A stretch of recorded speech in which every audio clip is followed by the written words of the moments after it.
My name is Rebecca Montgomery, and I own 12 of the highest-grossing restaurants across New England. Last Saturday night at the Ashford Estate, my brother Jonathan stood up during our parents' 40th anniversary dinner and told a room full of 150 guests that I was a burden to the family, that I'd never contributed anything meaningful, and that maybe it was time I stopped showing up to events where successful people gathered. He said it while holding a champagne flute that cost more than my first car. He said it while wearing a watch I could see from 3 tables away. He said it like it was a kindness, like he was finally telling me a truth everyone else had been too polite to mention. But before we jump back in, tell us where you're tuning in from. And if this story touches you, make sure you're subscribed, because tomorrow I've saved something extra special for you. The room went silent in that specific way that only happens when cruelty lands in public and no one knows whether to look away or lean in closer. My sister Patricia nodded along like he was reciting scripture. My mother dabbed her eyes with a linen napkin but didn't say a word. My father stared at his plate like the pattern on the china held answers he desperately needed. And I just sat there at the far end of the table, the seat they'd given me near the kitchen doors where the staff kept walking past, and I smiled. I smiled because I'd already paid for everything. The 5-course meal with wine pairings. The imported flowers on every table. The string quartet playing Vivaldi in the corner. The custom cake that cost $4,000 and had my parents' names written in edible gold leaf. I'd paid for all of it 3 weeks ago, and I'd done it anonymously through my company's event management division because I knew exactly what would happen if they knew the money came from me. They would have refused it. They would have said they didn't need my charity. They would have found a way to make even my generosity feel like proof of my inadequacy. So I stayed quiet and I waited because I knew what was coming next. The moment Jonathan finished his speech and sat down looking pleased with himself, the moment Patricia reached over to squeeze his hand in solidarity, the moment my father finally looked up and caught my eye with something that looked almost like pity, that was when Vincent, the event coordinator, walked into the room holding a leather portfolio. He walked straight to my parents at the head table, and I watched my mother's face shift from composed sympathy to confusion. Vincent leaned down and said something I couldn't hear from where I sat, but I knew exactly what it was. He was telling them the bill had already been settled. He was telling them who settled it. My mother's hand went to her throat. My father's fork clattered against his plate. Jonathan's head snapped toward me so fast I thought he might injure himself. And in that crystallized moment of recognition, 15 years of being invisible, 15 years of being dismissed, 15 years of building something they never bothered to notice, all of it came crashing down on them at once. Growing up in Riverside Heights meant understanding your place in the ecosystem, before you could even articulate what an ecosystem was. The Montgomery family had occupied the same colonial house on Ridgeview Drive for 4 generations, each one adding their own layer of achievement to the family legacy like sediment building up on a riverbed. My grandfather had been a federal judge. My grandmother had founded the Women's Auxiliary that still ran half the charity events in Fairfield County. My father built an investment firm that managed portfolios for 3 governors and more old money families than I could count. Success wasn't just expected in our house. It was assumed the way you assume the sun will rise or that water will be wet. It was the air we breathed. And if you couldn't breathe it naturally, if you needed help or showed weakness or pursued something that didn't fit the established pattern, then you were gently but firmly reminded that perhaps you weren't breathing correctly. Jonathan was born breathing correctly. He came out of the womb already looking like he belonged in a corporate headshot. Even as a kid, he had this way of sitting at the dinner table that looked like he was presiding over a board meeting. He played lacrosse because that's what Montgomery men did. He went to Choate because that's where Montgomery men went. He got his economics degree from Princeton and his MBA from Wharton because those were the boxes you checked when you were building the kind of resume that opened the right doors. And doors opened for him. They always did.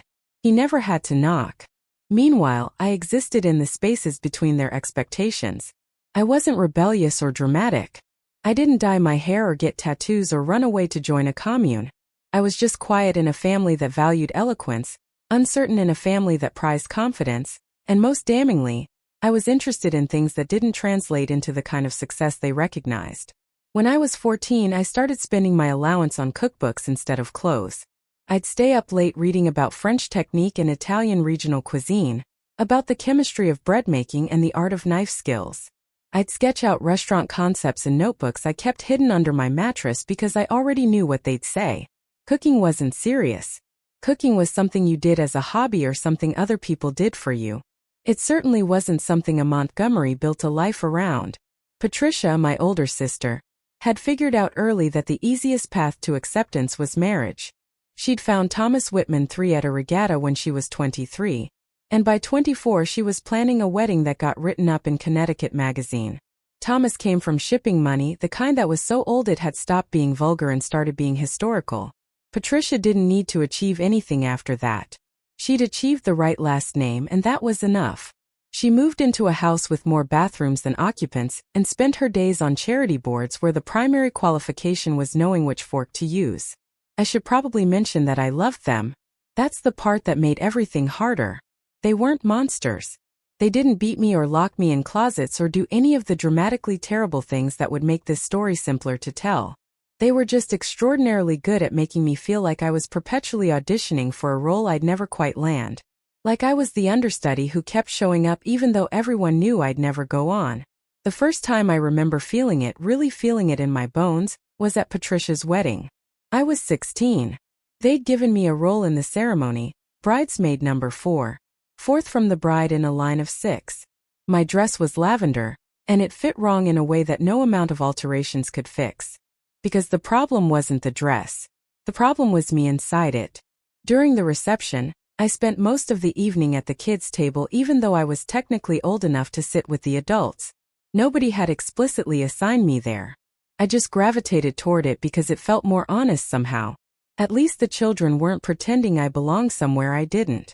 I remember watching Jonathan give a toast that made everyone laugh and cry in equal measure. I remember watching my father clap him on the back afterward with this look of unmistakable pride. And I remember thinking I will never make him look at me like that.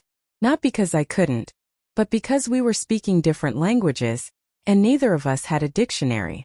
After high school, I told them I wanted to take a gap year.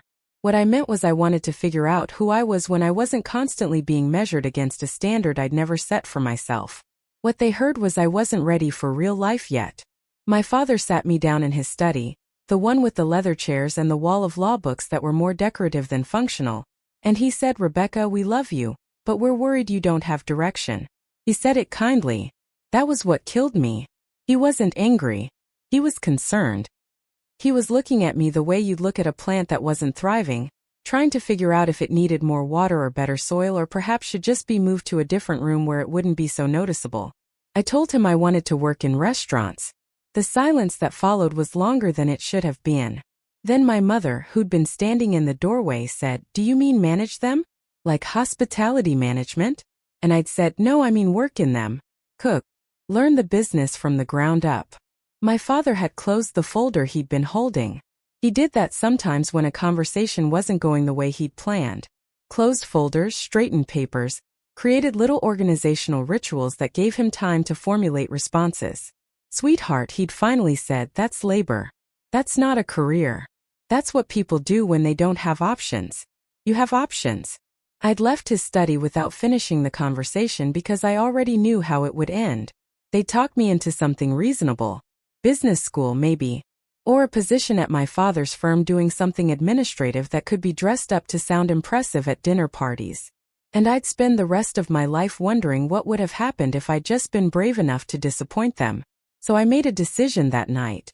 I would disappoint them, but I'd do it quietly. The apartment above Gino's family restaurant smelled like garlic and tomato sauce every minute of every day. A smell that seeped into my clothes and my hair and probably my DNA. It was a fourth-floor walk-up in the old part of Riverside Heights, the part where longtime residents still lived in buildings that hadn't been converted into luxury condos yet. The bathroom was down the hall, shared with 3 other tenants. The radiator clanked like it was trying to communicate in Morse code. The windows didn't quite close all the way, so in winter I could see my breath in the mornings. And it was mine. I'd found the job listing for Gino's on a community board at the library. Dishwasher and prep cook needed. No experience necessary. I'd walked in on a Tuesday afternoon when they were closed, knocked on the back door until someone answered, and met Marcus Webb for the first time. Marcus was 50-something, with hands that looked like they'd spent decades doing actual work and eyes that didn't miss much. Preparing and narrating this story took us a lot of time, so if you are enjoying it, subscribe to our channel, it means a lot to us. Now back to the story. He'd inherited Geno's from his uncle 15 years earlier, and had kept it exactly the way it had always been. Red and white checkered tablecloths. Frank Sinatra on the speakers. A menu that hadn't changed since 1978. The food was good in that unfussy, honest way that kept neighborhood people coming back but would never get written up in glossy magazines. He'd looked at me for a long time before speaking, taking in my clothes which were probably too nice for a job interview at a place like this, my hands which had never held a professional knife, my posture which apparently screamed that I'd grown up in a house where someone else did the dishes. You running from something, he'd finally asked. Or running toward something. Toward, I'd said. He'd hired me on the spot. Told me to come in the next morning at 6. Told me to wear shoes I didn't mind ruining. Told me the work was hard and the pay was terrible, and if I was looking for glory I should probably keep walking. I showed up at 5:45. For the first 6 months I learned what tired really meant. The kind of tired that lives in your bones and makes you wonder if you'll ever feel rested again. I washed dishes until my hands cracked and bled. I prepped vegetables until I could dice an onion in my sleep. I cleaned grease traps and scrubbed floors and took out trash that weighed almost as much as I did. And slowly, so slowly I almost didn't notice it happening, I started learning. Marcus didn't teach the way my teachers at Choate had taught. He didn't explain theory or assign readings or give tests. He just showed me things once, expected me to remember, and corrected me when I got it wrong. He taught me that cooking wasn't about following recipes. It was about understanding ingredients, about knowing what heat does to proteins and how acid balances fat and why timing matters more than almost anything else. He taught me that running a restaurant wasn't romantic. It was logistics and math and psychology. It was managing inventory and controlling costs and understanding that every plate that left the kitchen was both a product and a promise. Most importantly, he taught me that the work itself was enough. That there was dignity in doing something well even if no one was watching. That mastery didn't require an audience. My family didn't know where I was. I told them I was taking a position with a small consulting firm, which was vague enough to be meaningless and boring enough that they didn't ask follow-up questions. I'd moved out of the house with 2 suitcases and a box of books, and I'd stopped attending family dinners. When they called, which wasn't often, I kept the conversations brief. Work was fine. I was fine. Everything was fine. Jonathan had started at our father's firm by then, and was already making the kind of money that turns people insufferable. Patricia was pregnant with her first child and spending most of her energy decorating a nursery that had been featured in a design blog. They were busy with their lives and I was easy to forget. On my 20th birthday, my mother sent a card with a check for $500 and a note that said, "Hope you're taking care of yourself." The check felt like a tip. I cashed it anyway and used it to buy a used copy of Escoffier's Le Guide Culinaire that I'd been eyeing at a bookstore downtown. At night, after 12-hour shifts that left me too tired to do anything but collapse, I'd sit on my bed with that book and read about the foundations of French cooking, about the systems and structures that could turn chaos into consistency. I started taking notes, not just about cooking but about business. I'd watch how Marcus ran Geno's, what worked and what didn't, where the inefficiencies were, how thin the profit margins ran. I started understanding that the restaurant business was brutal, that most places failed within the first year, that success required not just good food but good systems, good people and good timing. And I started thinking about what I would do differently if I ever got the chance. 2 years into working at Geno's, Marcus sat me down during a slow Tuesday lunch shift and said, "You're not going to stay here forever." It wasn't a question. I'd looked up from the prep work I was doing, surprised. He continued, "You're good. You've got the instincts for this. But you're learning everything you're going to learn from me. You need to go somewhere that'll push you harder." He'd written down an address on a napkin. Culinary Institute in Manhattan. They've got a night program for people who need to work during the day. You should apply. I'd stared at that napkin for a long time. The thought of going back to school, even a different kind of school, felt like admitting I couldn't figure it out on my own. But Marcus had said, "Pride's expensive, Rebecca. Don't let it cost you your future." I'd applied the next week. Got accepted 6 weeks after that. For the next 3 years, I worked at Geno's from 6 in the morning until 2 in the afternoon, took the train into Manhattan, attended classes from 4 until 10 at night, and took the train back to collapse in my apartment that still smelled like garlic and tomatoes. I learned classical technique and modern innovation. I learned about food costs and labor percentages. I learned about marketing and concept development. And somewhere in those 3 years of sleeping 4 hours a night and running on coffee and stubborn determination, I stopped being someone who wanted to work in restaurants and became someone who understood how to build them. My family never asked what I was doing with my time. On the rare occasions I saw them at holidays or obligatory events, they'd make vague inquiries about my job, and I'd give vague answers, and we'd all move on to talking about Jonathan's latest promotion or Patricia's children or my parents' upcoming trip to somewhere expensive. I was wallpaper in my own family, present but not noticed, functional but not appreciated. And honestly, I preferred it that way, because what I was building for me. The graduation ceremony from the Culinary Institute happened on a Thursday evening in May, and I attended alone. Marcus had offered to come, but I told him the restaurant needed him more, which was true but also convenient. The truth was I didn't want anyone there. I didn't want to share that moment with witnesses who might dilute it with their own interpretations of what it meant. I sat in the back row of the auditorium in my rented cap and gown, surrounded by people whose families had shown up with flowers and cameras, and I felt something I hadn't expected. Not sadness but clarity. This was mine. Every late night, every burned hand, every moment of doubt that I'd pushed through while my body screamed for rest. It all belonged to me in a way that nothing in my previous life ever had. When they called my name and I walked across that stage to accept a diploma that represented 3 years of the hardest work I'd ever done, I shook the dean's hand and looked out at the empty seats where my family should have been, and I felt free. I took the train back to Riverside Heights that night still wearing my graduation gown under my jacket, because I wanted to remember how it felt for just a little longer. When I got back to my apartment, I hung the diploma on the wall next to my bed, and then I opened my laptop and started writing a business plan. I'd been thinking about it for months, sketching ideas in the margins of notebooks and on napkins during slow moments at Gino's. The concept was simple on the surface but complex in execution. A restaurant that felt upscale but wasn't pretentious, that served food sophisticated enough to impress but approachable enough not to intimidate. A place where the wine list was carefully curated, but you could also just order a beer. Where the music was good and the lighting was warm and people felt like they could celebrate something important or just show up on a Tuesday because they didn't feel like cooking. I called it Provisions. The name felt right. Solid, unpretentious, suggestive of abundance without being showy. I spent the next 6 months refining every detail. Menu concepts, floor plans, cost projections, staffing models. I researched locations and studied demographics. I calculated how many covers we'd need per night to break even and how long it would take to become profitable if everything went exactly right, which it never does. The numbers were brutal.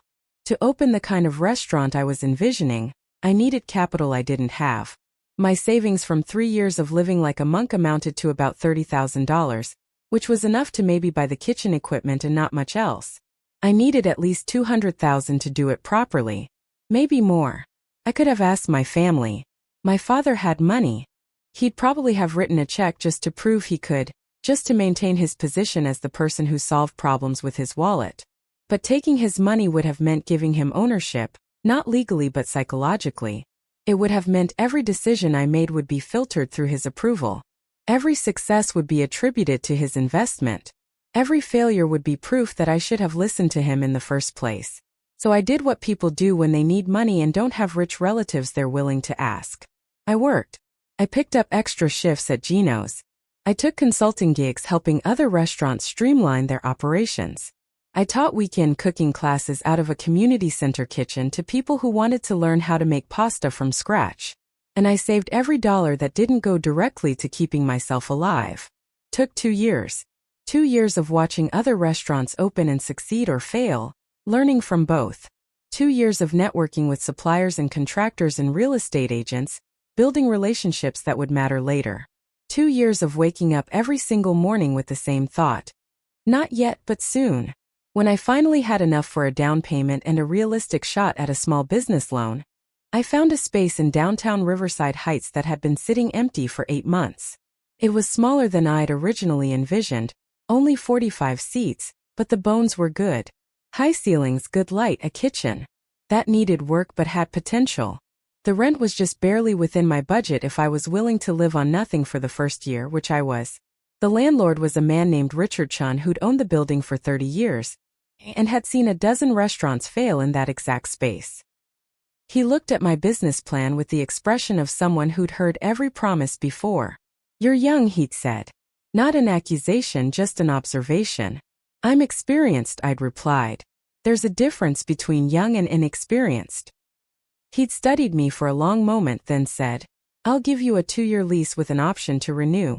But I want first and last month's rent plus security deposit up front. And if you're late on rent even once, we're done."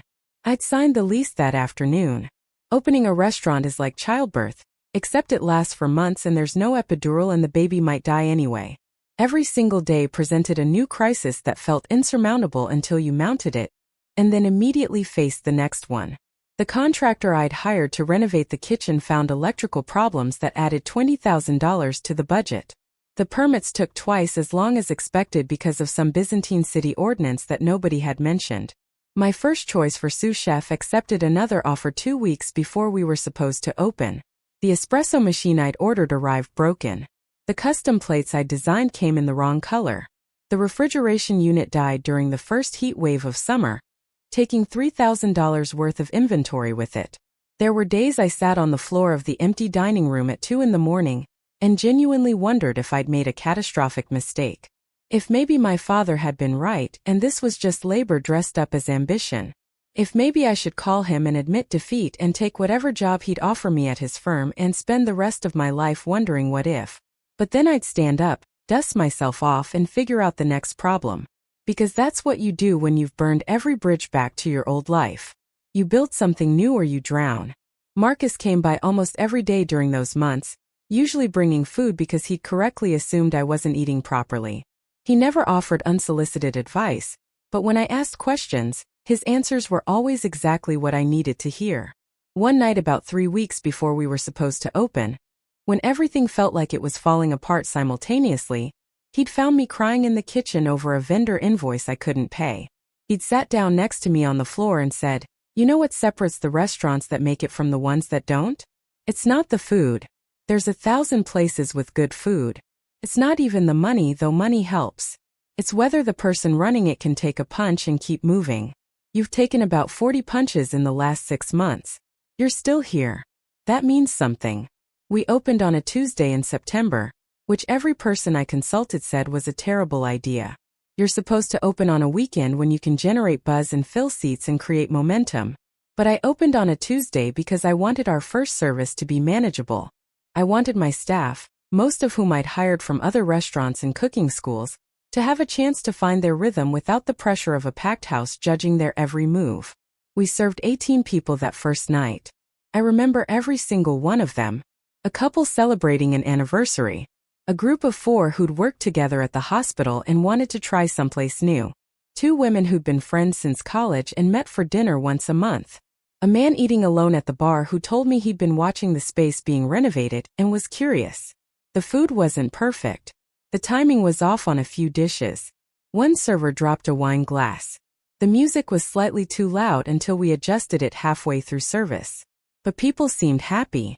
They seemed comfortable. And when they left, several of them said they'd be back. I stayed until 4 in the morning that night, going over every detail of the service, making notes about what to adjust, what to keep, what to completely reimagine. When I finally locked the door and walked out into the empty street, I felt something I hadn't felt in a very long time.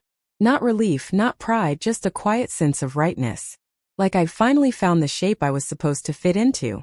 The first few months were exactly as hard as everyone had warned me they'd be. The reviews started coming in, mostly positive but with enough criticism to keep me awake at night.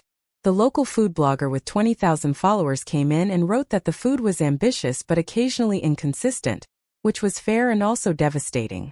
We had nights where we were completely slammed and the kitchen fell apart, and I had to personally apologize to tables who'd been waiting too long. We had nights where only 12 people showed up and I had to send staff home early and wonder if we'd still be open next month. But slowly, incrementally, we found our footing. Regulars started appearing, people who came in once a week or once a month and knew the servers by name. The consistency improved as my kitchen staff learned to work together like an actual team instead of a collection of individuals. The word of mouth spread in that organic way that you can't manufacture, one satisfied customer telling their friends who told their friends. By the 6-month mark, we were profitable. Not wildly, not enough for me to stop having anxiety dreams about the rent, but enough to prove the concept worked. By the 1-year mark, we had a waiting list on weekends. And by the 18-month mark, I'd paid off my small business loan and started thinking about what came next. That's when Jonathan walked into provisions for the first time. I was in the kitchen during dinner service expediting, which meant I was the one making sure every plate that left the kitchen met my standards. It was a Saturday night, we were fully booked, and I was in that state of controlled chaos that I'd come to love, where everything is moving fast and your brain is tracking 12 things simultaneously and there's no room for anything except the work directly in front of you. One of my servers, Amanda, came back and said, "Table 7 wants to speak to the owner." My first thought was complaint. Something was wrong with their food or their service or their experience, and they wanted to express their displeasure directly to the person in charge. I wiped my hands, smoothed my chef's coat, and walked out into the dining room. Jonathan was sitting at table 7 with a woman I didn't recognize. Beautiful, polished, wearing the kind of jewelry that whispers expensive instead of shouting it. They had half-finished entrees in front of them and wine glasses that needed refilling. When Jonathan saw me, his expression went through several distinct phases in rapid succession. Confusion, because his brain was trying to reconcile seeing his sister in a chef's coat in a restaurant he'd apparently chosen for a date. Recognition when the pieces finally clicked together. And then something that looked almost like embarrassment, though it passed so quickly I might have imagined it. "Becca," he'd said. "You work here." "I own here," I'd replied. The woman with him had looked between us, clearly sensing the tension but not understanding its source. "This is your sister?" she'd asked. Jonathan had nodded slowly, and I could see him recalibrating, trying to figure out what this meant and how it reflected on him. He'd recovered quickly, the way people who've spent their whole lives in rooms where perception matters learn to do. "Well," he'd said, forcing a smile. "This is unexpected. The food is excellent." "Thank you," I'd said. "I hope you're both enjoying your evening." I'd started to turn away, ready to get back to the kitchen where I had 40 other people's dinners to worry about, when he'd said, "Does Dad know about this?" I'd stopped, turned back. "Know about what?" "That you own a restaurant. That you've apparently been running a business while the rest of us thought you were, I don't know, figuring things out." He'd said it like an accusation. Like I'd been keeping a secret specifically to deceive him rather than simply living my life in a way that didn't require his awareness or approval. "I don't discuss my business with people who aren't invested in it," I'd said. Which was diplomatic enough to be polite and pointed enough to land. His date had looked uncomfortable, picking at her food and clearly wishing she were anywhere else. Jonathan had leaned back in his chair, studying me with an expression I couldn't quite read. "You should come to Sunday dinner," he'd said finally. "Mom asks about you." "She really doesn't," I thought but didn't say. Instead I just nodded and said, "I'll think about it."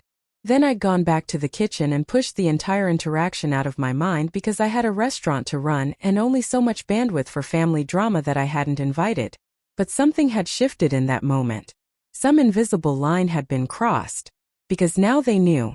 Not everything, not the scope of what I'd built or the plans I had for expanding, but enough to be dangerous. Enough that I couldn't be invisible anymore.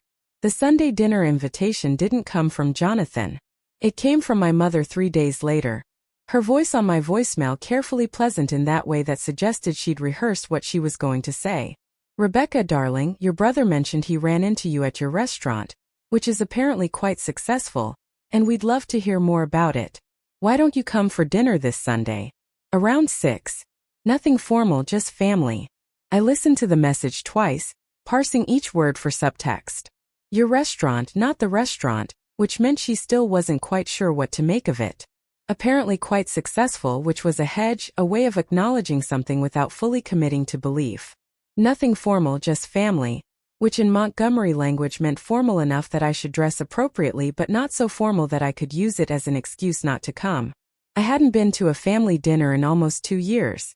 The last one had been some holiday, Christmas or Thanksgiving, and I'd spent most of it fielding questions about when I was going to get serious about my career, As if the 60-hour weeks I was working didn't count as serious because they didn't come with a title they recognized. I'd left that dinner early, claiming a migraine, and hadn't been back since. But now they were curious. Now I'd become interesting in a way I hadn't been when I was just their disappointing youngest child. And I realized with a clarity that felt almost physical that this was a test. Not the kind they were administering consciously, but the kind that happens when someone who's been underestimated suddenly has to be reassessed. They wanted to see if I would come. They wanted to see if I would explain myself. They wanted to see if I would ask for their approval or their acknowledgement or their investment. They wanted to see if I was still the Rebecca they remembered or if I'd become someone else when they weren't paying attention. I called my mother back that evening after service, when the restaurant was closed and I was alone in the office doing paperwork. "I'll be there," I'd said. "Should I bring anything?" "Just yourself," she'd said. And I could hear the relief in her voice that I'd accepted. Sunday at 6. I'd hung up and sat there for a long moment, staring at the wall where I'd hung the first review of Provisions, a glowing write-up from a food magazine that had called the restaurant a confident debut from a chef who understands that sophistication doesn't require pretension. Then I pulled out my laptop and checked my financials, something I did compulsively multiple times a day. Provisions was doing better than I'd projected. We were averaging 75 covers a night on weekends, 60 during the week. The profit margins were healthy. The staff turnover was low. The customer satisfaction scores were high. I had enough in the bank now to start seriously thinking about expansion. Not immediately, but soon. A second location, maybe. Something bigger, in a different neighborhood, with a different concept but the same underlying philosophy. I'd been having conversations with potential investors, people Marcus had connected me with, people who'd eaten at Provisions and seen something worth betting on. The plans were still loose, still theoretical, but they were there, waiting for the right moment to become real. And I realized that going to this dinner, subjecting myself to whatever judgment or interrogation my family was preparing, it wasn't about them. It was about me proving to myself that I could sit at their table as an equal, that I could withstand their scrutiny without flinching, that their approval or lack of it no longer had the power to define me. Sunday arrived with the kind of perfect autumn weather that made Riverside Heights look like it had been specifically designed for a lifestyle magazine spread. I drove to my parents' house in the used Toyota I'd bought 3 years ago, parking on the street instead of in the circular driveway where Jonathan's Mercedes and Patricia's Range Rover sat like monuments to different kinds of success. The house looked exactly the same as it always had. Brick facade, black shutters, perfectly manicured lawn. The kind of timeless New England elegance that required constant maintenance to appear effortless. I could see warm light in the windows and movement inside. And for just a moment I considered turning around and leaving. But I'd made it this far. I walked up to the front door and rang the bell instead of using my key, which I still technically had but which felt presumptuous after so much absence. My mother answered wearing a cashmere sweater set in pearl earrings, her version of casual. "Rebecca," she'd said, and pulled me into a hug that felt both genuine and performative. "Come in, everyone's in the living room." Everyone turned out to be exactly who I'd expected.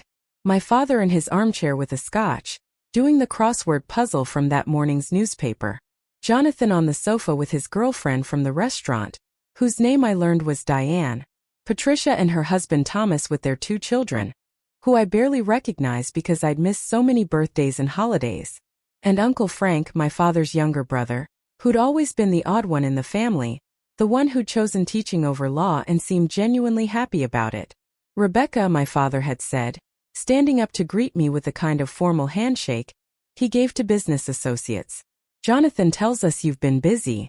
"That's one way to put it," I'd said. We'd settled into the kind of stilted conversation that happens when people who share DNA, but not much else, try to catch up on years of mutual neglect. Patricia talked about her children's school and the new addition they were building on their house. Thomas talked about his latest sailing trip. Diane, clearly uncomfortable being thrown into family dynamics she didn't understand, smiled politely and said very little. And through it all I could feel them watching me, waiting to see what I would say about Provisions, whether I would bring it up or wait for them to ask. I decided to make them ask. We were called to dinner around 7. And my mother had prepared the kind of meal she always did for family gatherings. Roast chicken, green beans, roasted potatoes, a salad with her signature vinaigrette.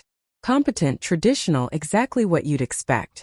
We sat around the dining room table that could seat 12 but felt cavernous with just 8 of us, and my mother served while we passed plates and made the kind of small talk that fills silence without meaning anything. It was Jonathan who finally broke. "So Becca," he'd said, reaching for more wine. "Tell us about this restaurant of yours. Provisions, right?" All eyes turned to me. This was the moment they'd been building toward all evening. I'd taken a sip of water, gathering my thoughts. "It's a contemporary American restaurant in downtown Riverside Heights," I'd said. "We opened about 2 years ago. We focus on seasonal ingredients and accessible fine dining. We're doing well." "Doing well how?" my father had asked. "Numbers-wise. Are you profitable?" "Yes," I'd said. "We turned profitable after 6 months. We're averaging about 70 covers a night now. Healthy margins, low overhead, strong customer retention." I'd watched something shift in his expression. Numbers he understood. Profitability he respected. This was the language he spoke. "And you own it outright?" he'd asked. "I have full ownership," I'd confirmed. "I financed it through a combination of personal savings and a small business loan that's already paid off." Patricia had set down her fork. "You paid off a business loan in 2 years? Most restaurants fail in the first year." "I'm not most restaurants," I'd said. There was a beat of silence. Then Uncle Frank had actually laughed and said, "Good for you, kid. About time someone in this family built something with their own hands instead of inheriting a client list." My father had shot him a look, but Frank had just shrugged and taken another bite of chicken. Jonathan had leaned forward, his competitive instincts clearly activated. "What's your revenue? Projected growth? Are you planning to expand?" I'd looked at him for a long moment, deciding how much to share. "We're exploring options for a second location," I'd said. "But I'm being careful. I'd rather grow sustainably than fast." "Smart," my father had said, nodding. "Too many people overextend and collapse under their own ambition." My mother had reached over and patted my hand. "We're so proud of you, darling. We just wish you'd told us sooner. We could have helped." The word helped hung in the air like smoke. I knew exactly what it meant. Money. Connections. The kind of assistance that came with strings and expectations, and the unspoken understanding that anything I achieved would be partially theirs by virtue of their investment. "I didn't need help," I'd said gently. "I needed to do it myself." Patricia had made a small sound, something between a scoff and a laugh. "That's very noble, Becca. But there's nothing wrong with accepting support from family." "I didn't say there was," I'd replied. "I just said I didn't need it." The rest of the dinner had proceeded with a subtle tension thrumming underneath the polite conversation. They'd ask more questions about the restaurant, about my menu, about my staff, about my plans. And I'd answered carefully, revealing enough to satisfy their curiosity but not so much that I felt exposed. When dessert came, my mother's famous apple pie that she'd been making the same way for 30 years, Patricia had said, almost casually, "You know, Mom and Dad's 40th anniversary is coming up. We're planning something at the Ashford Estate. You should come." "Of course she'll come," my mother had said. "It's family." I'd agreed because refusing would have required an explanation I didn't want to give. And because some part of me, the part that still remembered being the girl who didn't get invited to things, wanted to be there. Wanted to prove that I belonged in that room with those people, even if belonging meant something different now than it had when I was younger. I'd left around 10, pleading an early morning at the restaurant, which was true. My mother had hugged me goodbye and made me promise not to be such a stranger. My father had shaken my hand again and said, "Keep up the good work." Jonathan had walked me out to my car. "Listen," he'd said when we were out of earshot of the house. "I know things have been weird between us. I know we haven't exactly been close. But what you've done with Provisions, it's impressive. Genuinely." "Thank you," I'd said, unsure where this was going. "I mean it," he'd continued. "And if you ever want to talk about expansion strategies or need an introduction to investors, I know people. I work with people who fund ventures like this all the time." I'd looked at him standing there in the driveway of our childhood home, and I'd seen him clearly, maybe for the first time. He wasn't offering to help me. He was offering to help himself feel important. To position himself as the brother who'd connected his sister with the right people, who'd played a role in her success, who'd been there when it mattered. "I appreciate that," I'd said. "But I've got it covered." He'd nodded, looking slightly disappointed but trying to hide it. "Well, the offer stands." I'd driven back to my apartment that night, The same one above Gino's that I still hadn't left because it felt honest somehow. And I'd sat on my bed and thought about what had just happened. They'd recalibrated. That's what that dinner had been. A recalibration of who I was in their mental map of the family. Not a full acceptance, not a genuine reckoning with how badly they'd underestimated me for how long, but an acknowledgement that I'd done something they hadn't expected and now needed to account for. And I'd realized something important. Their acknowledgement didn't feel the way I'd once imagined it would. It didn't feel like vindication or victory. Felt like noise. Because the person whose approval actually mattered, the person I'd been trying to prove something to all along, was me. And I'd already won that argument. The invitation to my parents' 40th anniversary party arrived 6 weeks before the event, printed on heavy cream cardstock with elegant script that probably cost more per square inch than my first apartment's monthly rent. Eleanor and Robert Montgomery request the pleasure of your company as they celebrate 40 years of marriage. The Ashford Estate, Saturday evening at 7 o'clock. Black tie. RSVP by the 15th.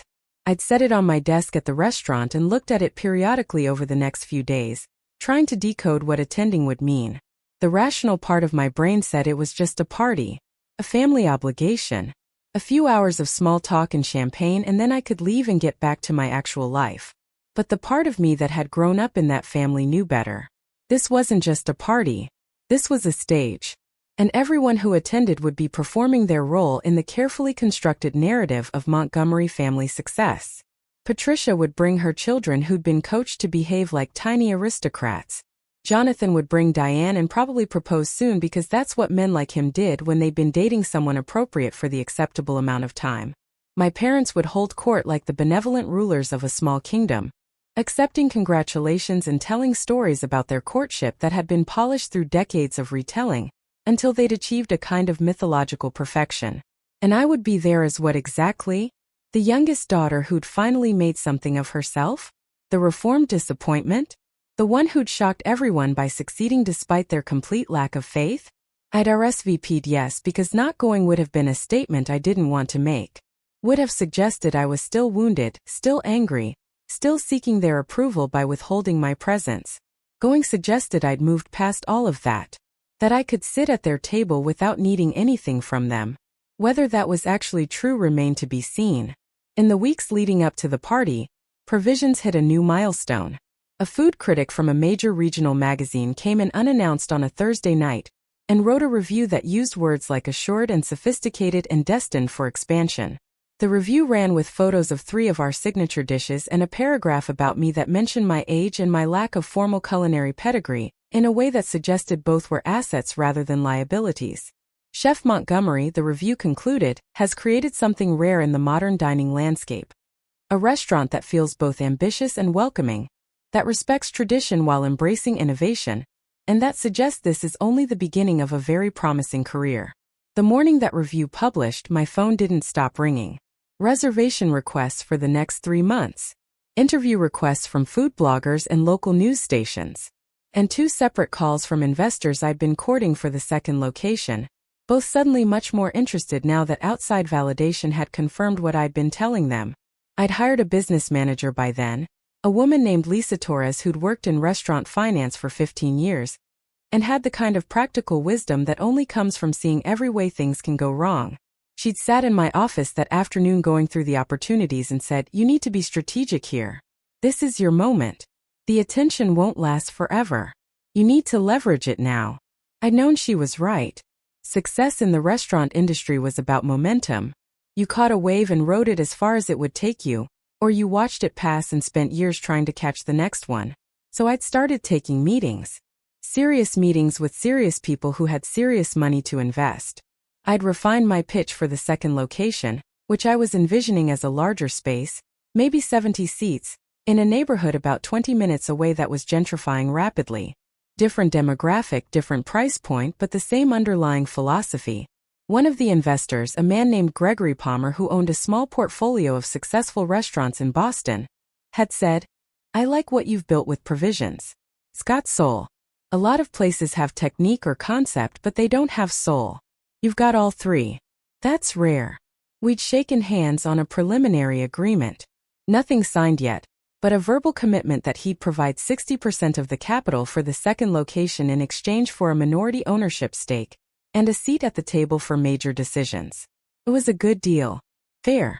The kind of partnership that could accelerate growth without compromising control. I'd left that meeting feeling like I was standing at the edge of something much bigger than I'd originally imagined. What had started as one restaurant, as proving to myself that I could do it, was becoming something else. A company. A brand. A legacy. The word legacy stuck with me as I drove home that night. Because that's what my family had always talked about. The Montgomery legacy. The weight of expectation that came with the name. The responsibility to uphold standards and maintain reputation, and never do anything that might tarnish the family's carefully cultivated image. But I was building my own legacy now. One that had nothing to do with their approval or their money or their connections. One that I could point to and say I made this. Every piece of it. Nobody gave it to me. Nobody opened doors I couldn't have opened myself. And that felt more valuable than anything I could have inherited. The night before my parents' anniversary party, I stayed late at Provisions going over final details for a private event we were hosting the following week. It was almost midnight when I finally locked up and walked out to my car, and I found Marcus sitting on the bench outside smoking a cigarette, something I'd never seen him do before. "Didn't know you smoked," I'd said. "I don't," he'd replied. "Bought this pack 10 years ago. Still got 3 left. Only smoke them when I'm thinking about something important." I'd sat down next to him. "What are you thinking about?" He'd taken a drag and exhaled slowly. "Change. Growth. When to push and when to hold steady." He'd looked at me. "You're about to get a lot bigger, aren't you? If everything goes right," I'd said. "Scared?" "Terrified," I'd admitted. "Good," he'd said. "You should be. The moment you stop being scared is the moment you get careless." We'd sat in silence for a while, watching the occasional car drive past on the empty street. Then he'd said, "You remember what I told you that first day you came into Gino's? That the work was hard and the pay was terrible," I'd said. He'd nodded. "I told you that because I wanted to see if you'd come back. Most people don't. They think they want this life until they realize what it actually costs. But you came back. Every single day. Even when you were so tired you could barely stand. Even when your hands were bleeding. Even when you had every reason to quit." I'd felt my throat tighten. "I didn't have anywhere else to go," I'd said. "That's not true," he'd replied. "You had lots of places to go. You had a family with money and connections who would have taken you back the minute you asked. You stayed because you wanted to. Because you understood something most people never figure out." He'd stubbed out his cigarette. "Success isn't about talent. Talent's common. Success is about being willing to do the work when nobody's watching and nobody cares, and there's no guarantee it'll matter. You've got that. Don't lose it when things get easier." I'd driven home that night with his words sitting in my chest like a stone. Not uncomfortable, just heavy with the weight of truth. The morning of the anniversary party, I woke up early and went for a run along the river. Something I'd started doing a few months ago, when the stress of running a restaurant started manifesting in tension headaches and insomnia. The October air was cold and clean, and the physical exertion helped quiet the noise in my head. I'd been thinking too much about the party, about what I would wear and what I would say and how I would navigate the inevitable questions about Provisions and my plans and why I'd kept everything secret for so long. But as I ran, watching the sun come up over the water, I'd realized I was approaching it all wrong. I didn't owe them explanations. I didn't owe them anything except basic civility and the respect that came with shared history. What I'd built for me. And if they couldn't understand that or appreciate it on its own terms, that said more about them than it did about me. I'd spent the afternoon at Provisions even though we were closed, going over inventory and checking in with my sous chef about some menu changes we were testing. Work had always been my refuge, the place where I felt most competent and most myself. Around 4, I'd gone home and showered and pulled out the dress I'd bought for the occasion. It was simple, black, elegant without being flashy. The kind of thing that would let me blend in without disappearing entirely. I'd looked at myself in the mirror for a long time, trying to see what they would see when I walked in. Not the girl they remembered, that was certain. Someone older, more self-possessed, carrying herself with the kind of confidence that came from knowing exactly who she was and not apologizing for it. I'd arrived at the Ashford Estate at 7:15, Intentionally late enough to avoid being one of the first but early enough not to be conspicuously tardy. The estate was even more impressive than I'd remembered from the photos. A historic mansion from the 1800s that had been converted into an event space. All soaring ceilings and crystal chandeliers and windows that overlooked the harbor where boats bobbed gently in the evening light. Valets were parking cars. A string quartet was playing in the foyer. Waiters circulated with trays of champagne, and hors d'oeuvres that looked expensive and tasted even more so. The guest list was exactly what I'd expected. Every prominent family in Riverside Heights. My father's business associates and their wives. My mother's charity board colleagues. Patricia's society friends. Jonathan's law firm partners. People who measured their worth in country club memberships and vacation homes, and children who attended the right schools. I'd taken a glass of champagne from a passing waiter and made my way through the crowd, exchanging pleasantries with people I hadn't seen in years and some I'd never met. Everyone seemed to know who I was, or at least know of me. "Oh, you're the youngest Montgomery. Oh, you're the one with the restaurant. Oh, we've been meaning to try provisions, we've heard such wonderful things." I'd smiled and thanked them and moved on, feeling like I was playing a role in a play I hadn't rehearsed for. Patricia had found me first, appearing at my elbow with her 2 children in tow, both dressed like they were attending a royal wedding. "Rebecca," she'd said, kissing my cheek. "You look lovely." "So do you," I'd said, which was true. Patricia had always known how to dress for maximum impact.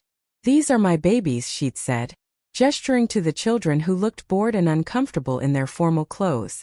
"Say hello to Aunt Rebecca."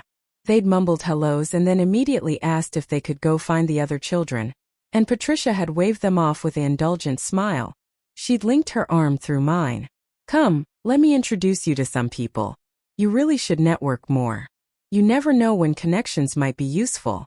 I'd let her lead me around the room, being introduced to people whose names I immediately forgot, making small talk about the restaurant and the food scene in Riverside Heights, and wasn't it wonderful that small businesses were thriving in this economy.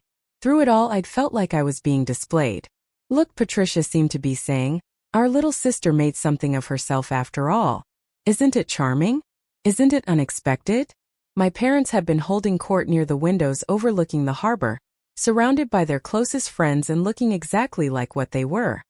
A successful couple who'd built a good life and were being celebrated for it. My mother in a navy gown that probably cost more than my first month's rent at Gino's. My father in a tuxedo that fit so perfectly it had clearly been custom made. When they'd seen me, my mother had broken away from her conversation and come over with her arms extended. "Darling," she'd said, "you came." "Of course I came," I'd said. "It's your anniversary." She'd hugged me and then held me at arm's length, studying my face. "You look well. Tired but well.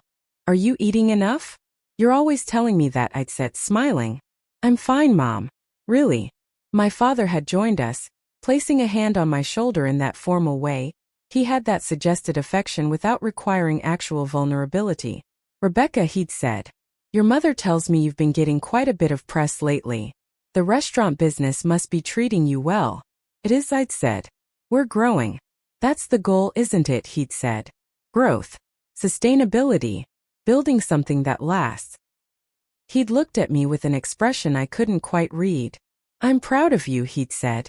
"I know we haven't always seen eye to eye on your choices, but what you've accomplished, it's impressive." The words had landed strangely. Not because they weren't sincere, I thought they probably were, but because they came so late. Where had that pride been when I was washing dishes at Gino's? Where had it been when I was working 3 jobs to save enough money to open provisions? Where had it been during all the years when I was invisible to them? But I just said, "Thank you. That means a lot." Dinner was announced at 8, and we all moved into the main dining room where tables had been set with more silverware than any reasonable meal required. I'd been seated at a table with Jonathan and Diane, Patricia and Thomas, and 2 couples I didn't know but who apparently owned a significant portion of the commercial real estate in downtown Riverside Heights. The conversation had flowed easily, lubricated by expensive wine and the kind of practiced small talk that people who attended these events regularly had perfected. Jonathan had been particularly animated, telling stories about recent cases at his firm, making everyone laugh with his wit and charm. He was good at this, I'd realized. Good at performing. Good at making people like him. It was a skill and he'd mastered it. Halfway through the main course, one of the real estate developers had turned to me and said, "So Jonathan tells us you're quite the entrepreneur. A restaurant owner. That must be exciting." "It is," I'd said. "Challenging but exciting." "What made you want to get into that business?" he'd asked. "It's notoriously difficult. High failure rate." I'd set down my fork, aware that everyone at the table was now listening. "I wanted to build something that was mine," I'd said. "Something that wasn't inherited or given to me. Something I could point to and know that every single piece of it existed because I made it exist." The developer had nodded thoughtfully. "Admirable. And brave. Most people in your position would have taken the easier path." Patricia had made a small sound, and when I'd looked at her, she'd been smiling but her eyes were cool. "Not everyone defines success the same way," she'd said. "Some of us believe family legacy is just as important as individual achievement." "They're not mutually exclusive," I'd said. "But I think individual achievement has to come first. Otherwise you're just riding on someone else's work." The temperature at the table had dropped slightly. Jonathan had jumped in quickly, redirecting the conversation to something safer, and the moment had passed. But I'd felt it. The line I'd crossed. The implicit criticism of their choices embedded in my defense of my own. After dinner came the toasts.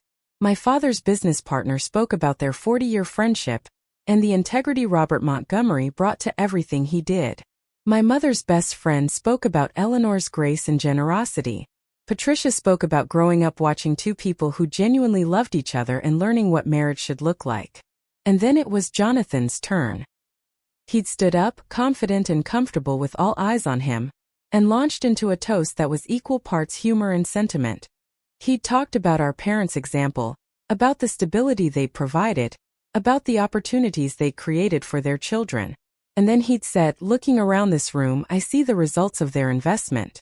Patricia, who's built a beautiful family and contributes so much to our community. And Rebecca, who's surprised us all by building a successful business from the ground up. We're proud of you, Becca. Even if you did it the hard way." The room had laughed.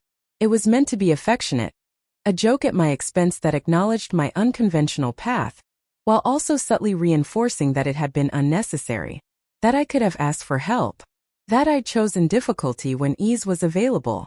I'd smiled and raised my glass with everyone else, but something had hardened in my chest, because that's what tonight was really about. Not celebration, not acknowledgement, but assimilation. They wanted to bring me back into the fold now that I'd proven I could succeed. They wanted to claim my success as partly theirs by virtue of blood and shared name. They wanted to sand down the rough edges of my story until it fit comfortably into their narrative about what the Montgomery family represented. And I'd realized, sitting there at that table in that beautiful room full of beautiful people, that I would never let them do that. The evening had continued with dancing and more champagne and my parents cutting into an elaborate cake that probably cost more than I'd spent on food for the entire first month of provisions being open. I danced with my father during the obligatory father-daughter dance, moving through the steps mechanically while he made small talk about the weather and the turnout and how lovely everything looked. I danced with Jonathan, who'd said quietly, "You know I didn't mean anything by that toast, right? I was just trying to be funny." I know, I'd said. "It's fine." But it wasn't fine and we both knew it.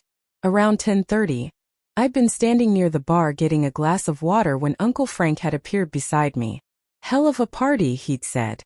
"Your parents really went all out." "They did," I'd agreed. He'd been quiet for a moment, then said, "You know, you're the only one of Robert's kids who built something real. Jonathan's good at his job, don't get me wrong. But he inherited his position. He's doing exactly what was expected of him. Patricia married well, which is fine, but it's not exactly an accomplishment. You actually created something. You took a risk.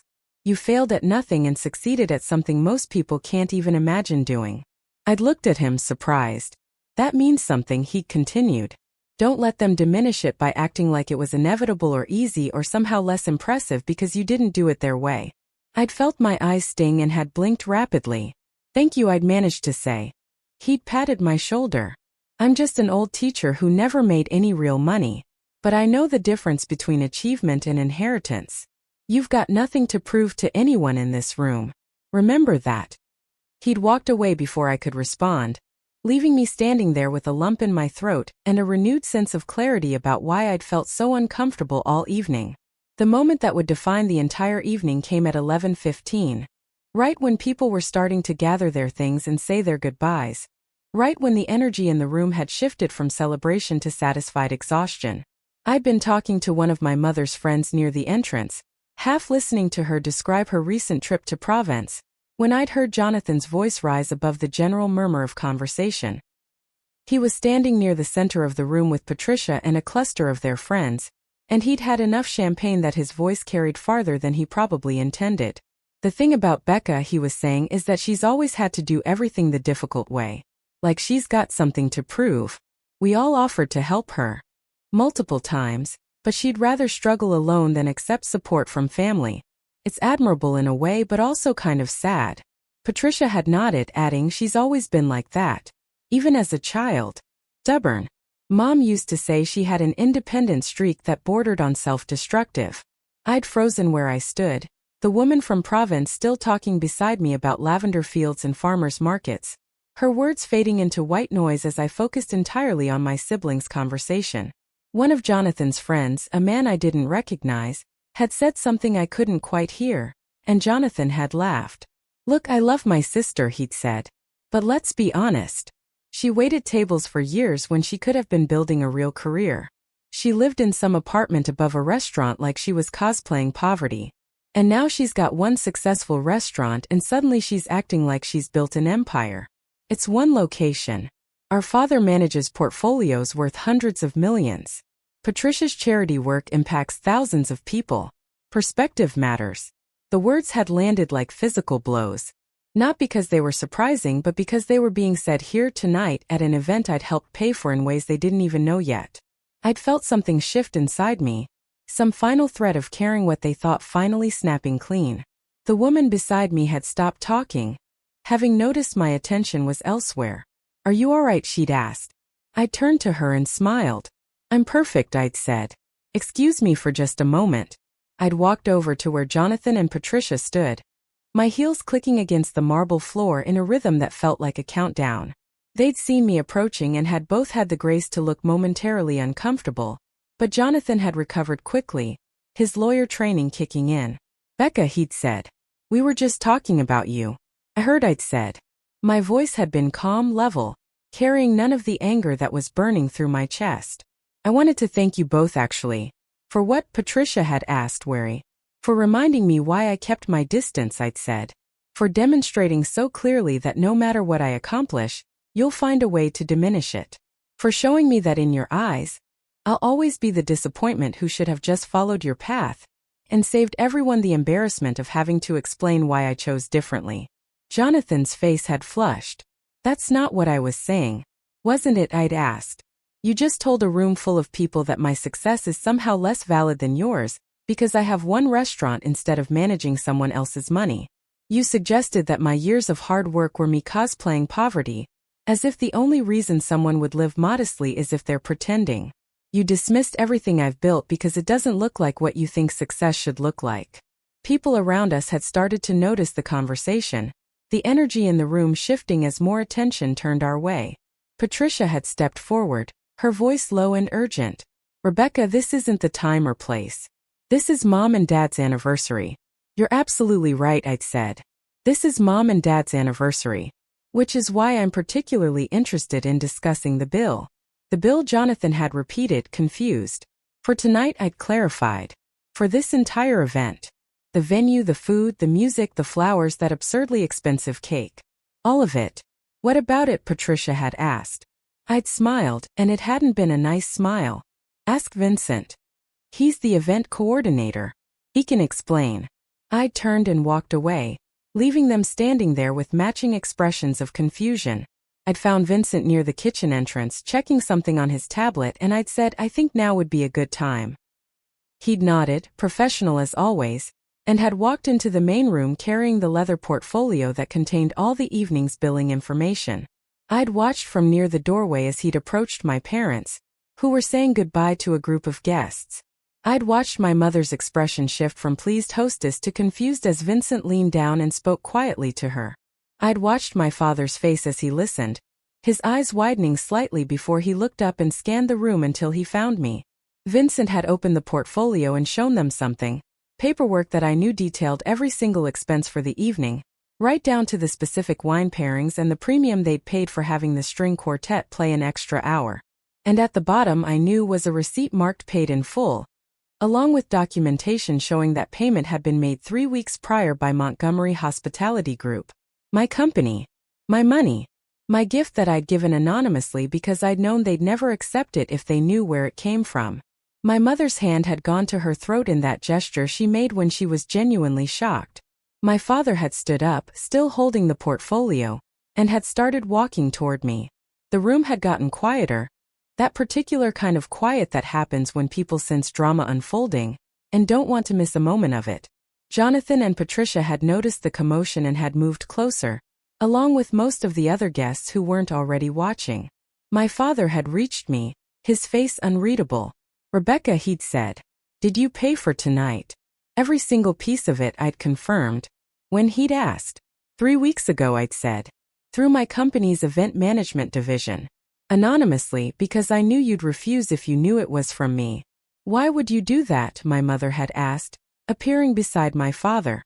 She'd looked genuinely baffled, as if the concept of me having the resources or the desire to do something like this was beyond her comprehension. "Because it's your 40th anniversary," I'd said. "Because despite everything, despite the years of being overlooked and dismissed and told I was choosing the wrong path, you're still my parents. Because I wanted to give you something meaningful, and I knew you'd never let me if you knew where it came from. And maybe, if I'm being completely honest, because I wanted to prove something." Jonathan had pushed through the crowd. "Prove what?" he demanded. "That I'm not the failure you've always assumed I'd be," I'd said, looking directly at him. "That my one restaurant, as you so dismissively put it, is successful enough that I can afford to cover a $40,000 anniversary party without blinking. That the life I built, the one you've spent all evening mocking, actually means something." The number had landed like a grenade. $40,000. I'd watched it register on their faces, the recalculation happening in real time. Patricia had actually gasped. "40,000, she'd repeated. "You spent $40,000. "I earned $40,000, I'd corrected. "And then I chose to spend it on this. On you. On a night that you'd remember. On proving that success doesn't only look one way."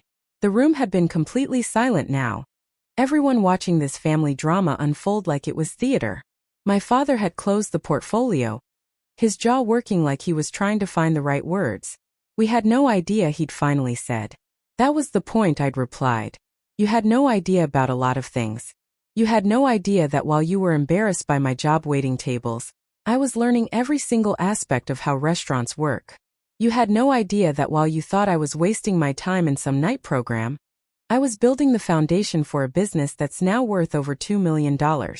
You had no idea that while you were too busy to call or visit or ask what I was actually doing with my life, I was creating something that matters to me more than any inheritance or family connection ever could." My mother had tears in her eyes. "Sweetheart, we never meant to make you feel like we didn't care. You didn't make me feel that way," I'd said. "You demonstrated it. Repeatedly. For years. And tonight, when I came here trying to just be part of the family again, I got to hear my brother tell a room full of people that my success is somehow less real than his because I didn't do it your way. I got to hear my sister suggest that my independence is self-destructive rather than self-preserving. I got to be reminded one more time that in your eyes, I'll never measure up." "That's not true," my father had said, his voice rough. "Then what is true?" I'd asked. "Tell me. Tell everyone here. Tell me what you really think about the choices I've made."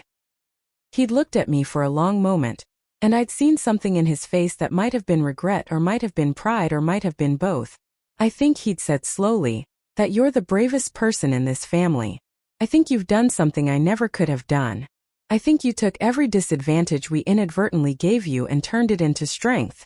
And I think I've been a fool not to see it sooner." The words had hung in the air between us, unexpected and raw. My mother had reached for my hand. "We're so sorry," she'd said.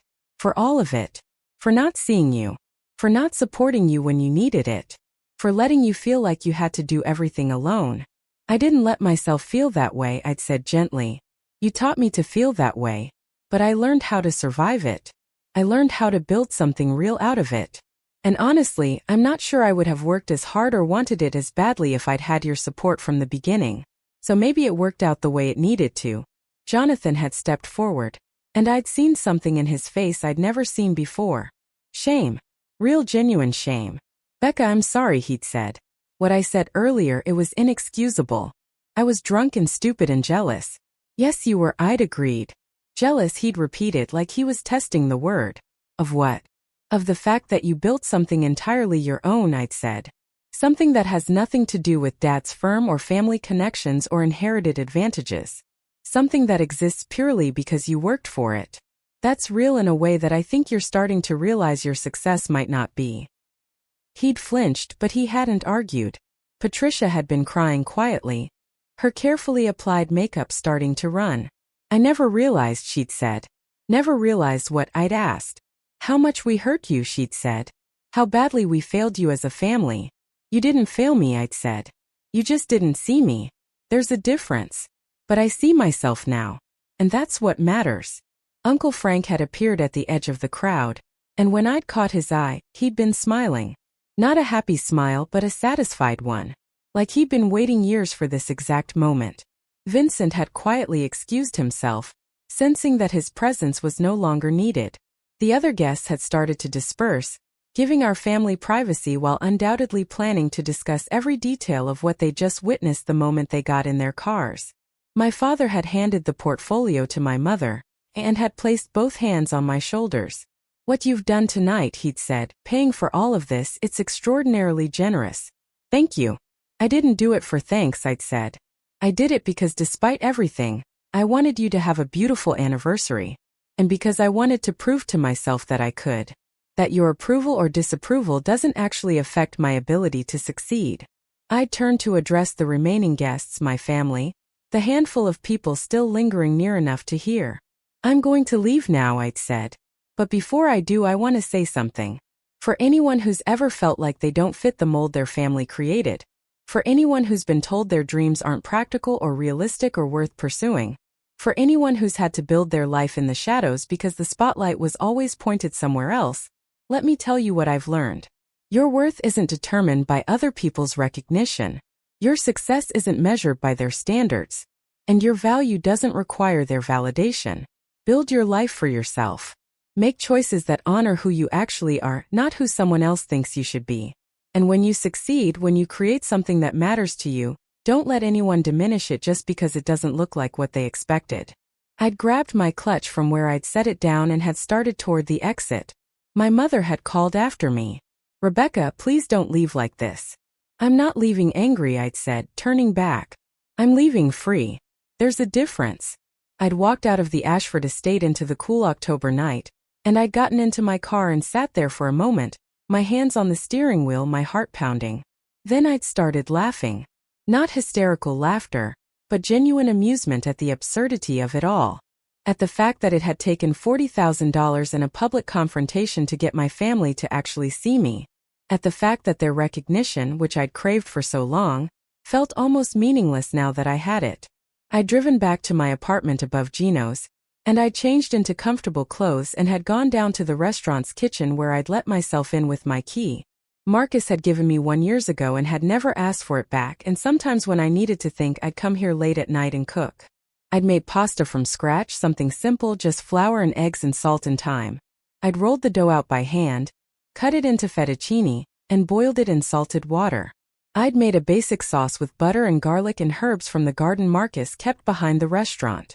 And I'd sat at the prep table in the kitchen where I'd learned everything that mattered. And I'd eaten alone. And I'd felt more at peace than I had all night. My phone had buzzed repeatedly. Text messages from my mother, from my father, from Jonathan and Patricia, all saying variations of the same thing. "We're sorry. We want to talk. Please don't shut us out." I'd responded to my mother eventually. "I'm not shutting you out. I'm just done trying to fit into a space that was never designed for me. We can have a relationship, but it has to be on different terms. Terms where you see me as I actually am, not as you wish I'd turned out." She'd replied immediately. "We do see you. Finally. And we're amazed by what we see."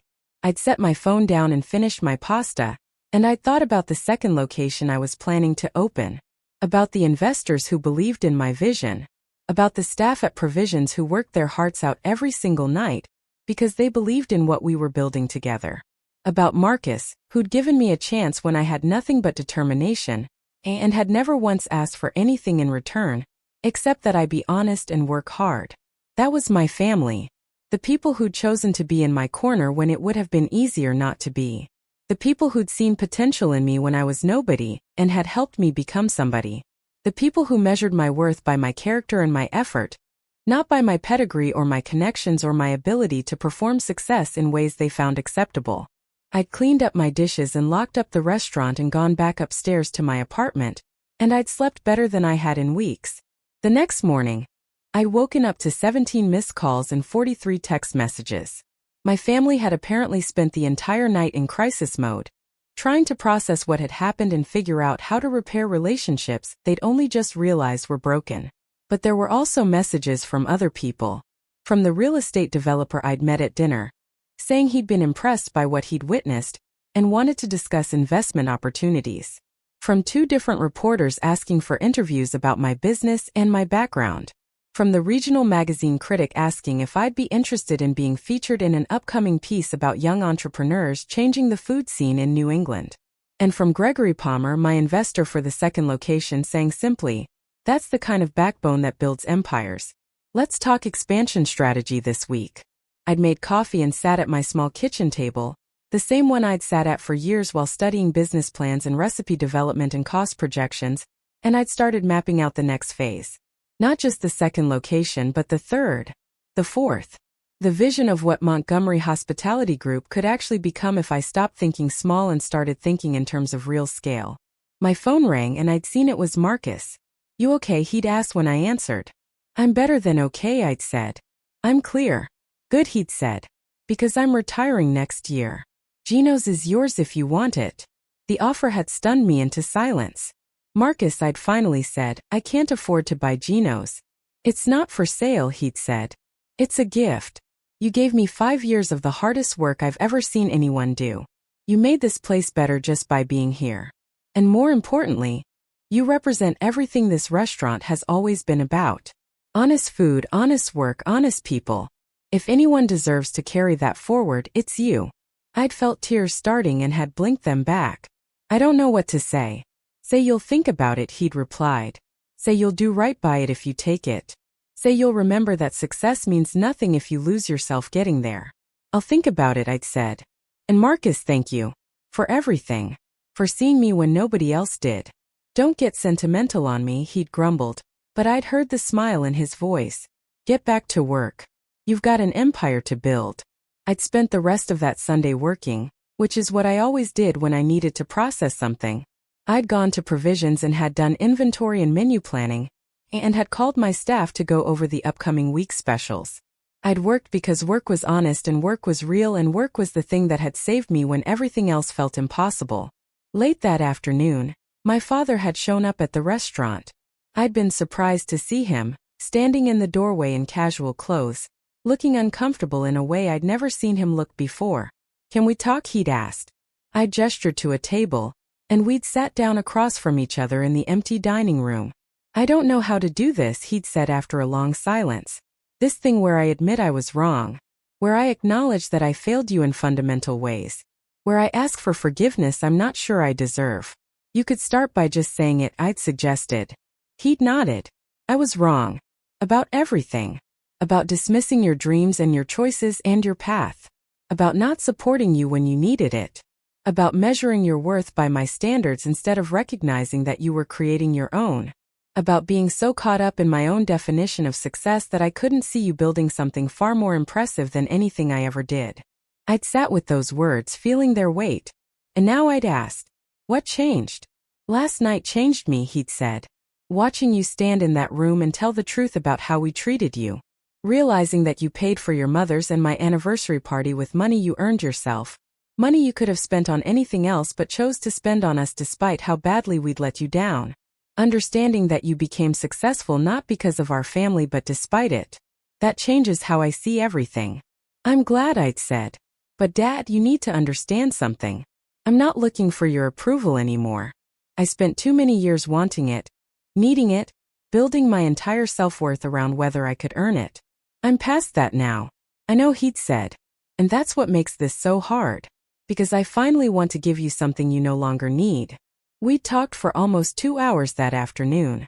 Really talked, maybe for the first time in my adult life. He'd ask questions about provisions, about how I'd built it, about my plans for expansion. He'd listen when I talked about the challenges and the risks and the moments when I'd almost given up. He'd told me about his own early career, about fears and doubts he'd never shared before. And slowly, carefully, we'd started building something that looked like an actual relationship between two adults who respected each other. Before he left, he'd said, "Your mother wants to have lunch with you. Just the two of you. Would you be willing?" I'd agreed because holding on to anger felt exhausting and pointless now. Because they were trying finally, even if it was decades late. Because family was complicated and messy, and sometimes you had to decide whether you wanted to be right or whether you wanted to have a relationship. And I decided I had enough bandwidth for both. Over the following weeks, things shifted in ways both subtle and significant. My mother and I had lunch, and she cried and apologized and listened to me talk about the years she'd missed. Jonathan had taken me to coffee and had admitted that watching me succeed on my own terms had forced him to examine whether he was happy with his own life or just performing happiness. Patricia had invited me to one of her charity board meetings, and had asked for my advice on restaurant procurement for an upcoming fundraiser, actually listening to my suggestions instead of dismissing them. They were trying. It wasn't perfect. There were still moments of tension, still times when old patterns emerged, and I had to remind them that I wasn't the same person I'd been. But there was also something new, something that looked like mutual respect. The second location of Provisions opened 6 months later in a beautifully renovated space with 70 seats, a full bar, and a patio for outdoor dining. My family came to the opening night. All of them. And they stayed through the entire service watching me work, seeing firsthand what I'd built and how I'd built it. My father had pulled me aside at the end of the night and had said, "I finally understand.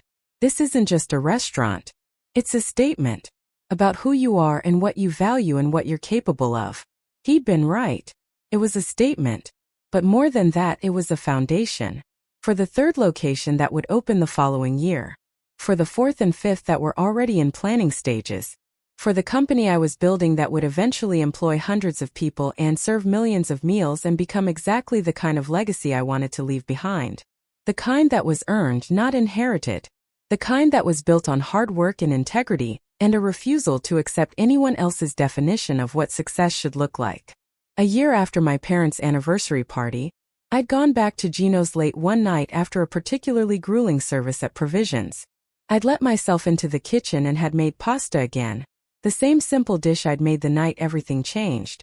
Marcus had found me there, sitting at the prep table eating fettuccine with butter and garlic, and he'd sat down across from me without saying anything. "You decided about Gino's yet?" he'd finally asked. "I have," I'd said. "I want to keep it exactly as it is. No renovations, no rebranding, no attempts to make it something it's not. I want it to be the place where people come when they want honest food made by people who care. And I want it to be the place where someone like me, someone who doesn't fit anywhere else, can learn that they actually fit everywhere." He'd smiled. That's the right answer.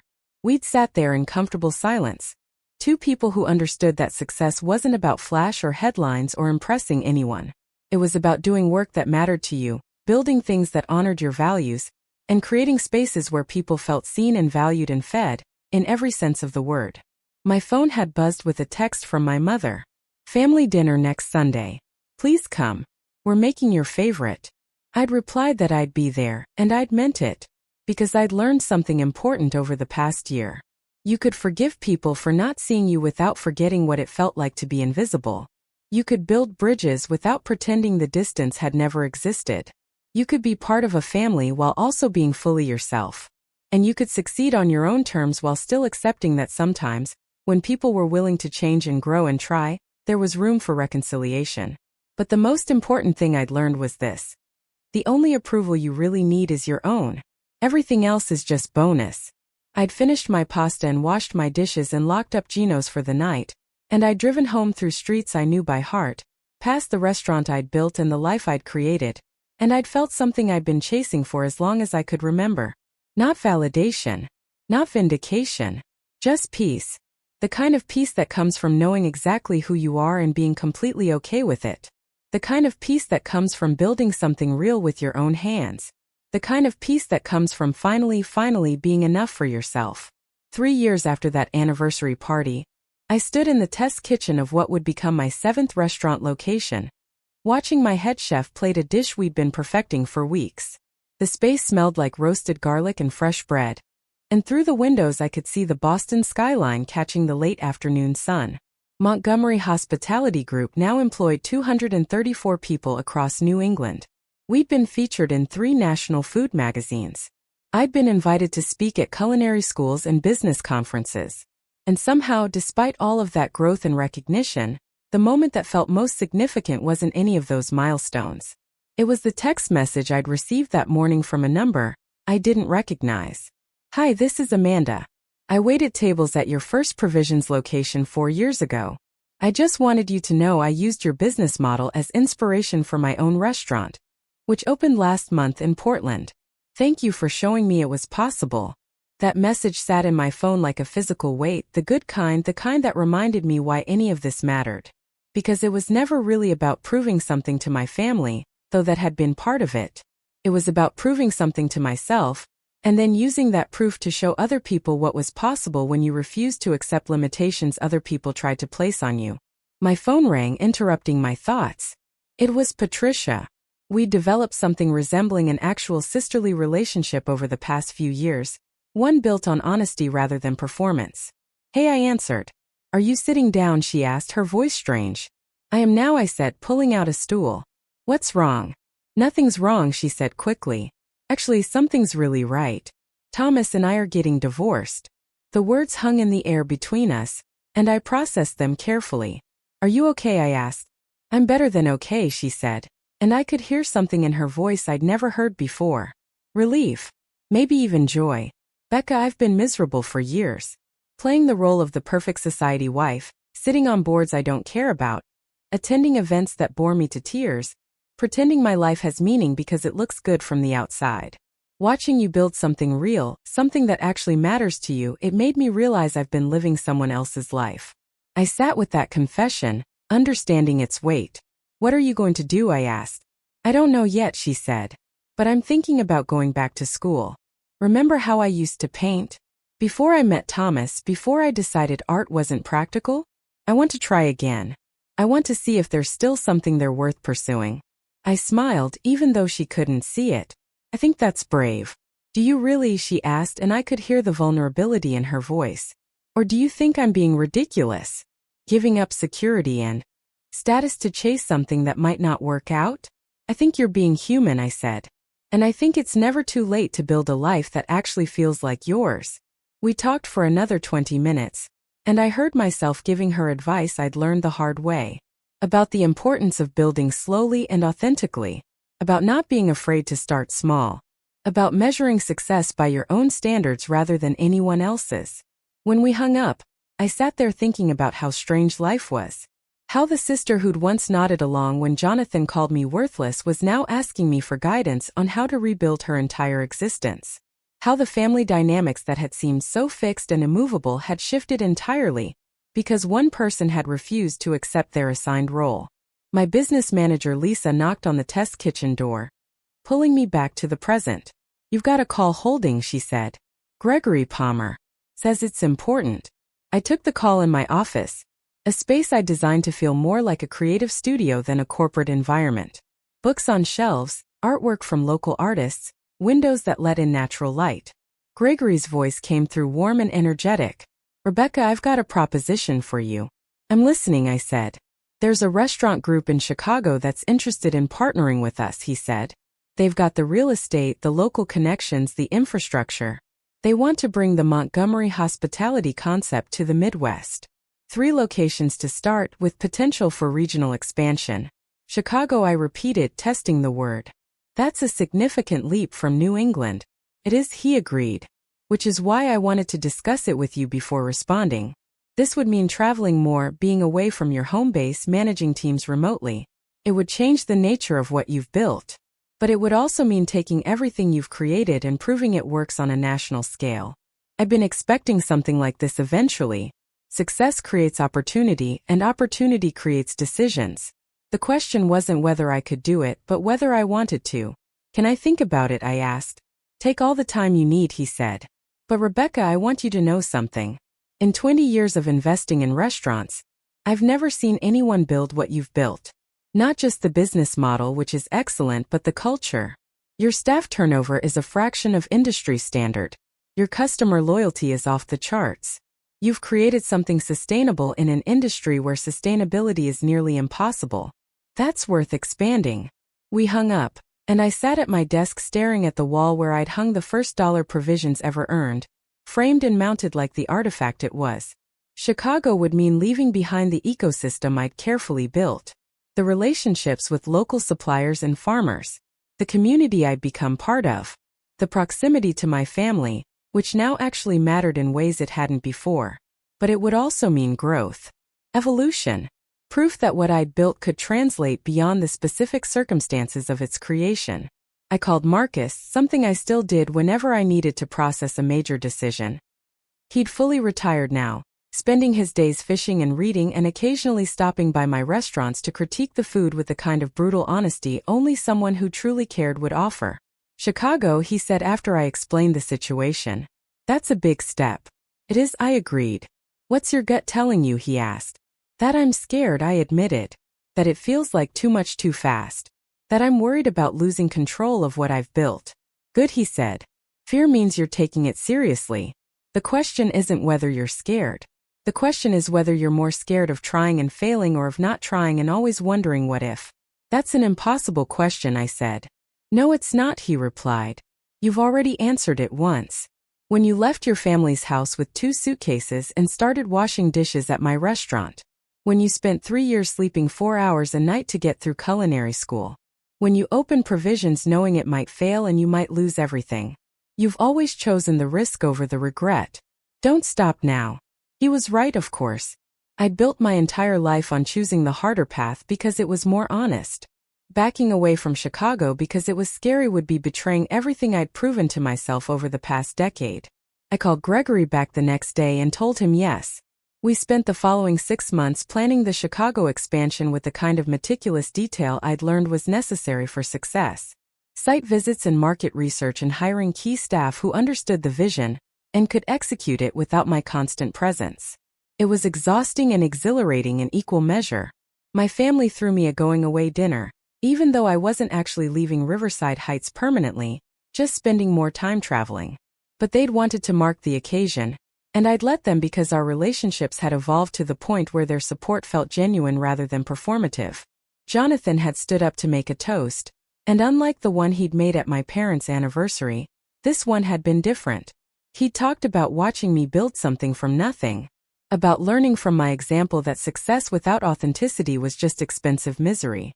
About being proud to be my brother in a way that had nothing to do with family obligation and everything to do with genuine respect.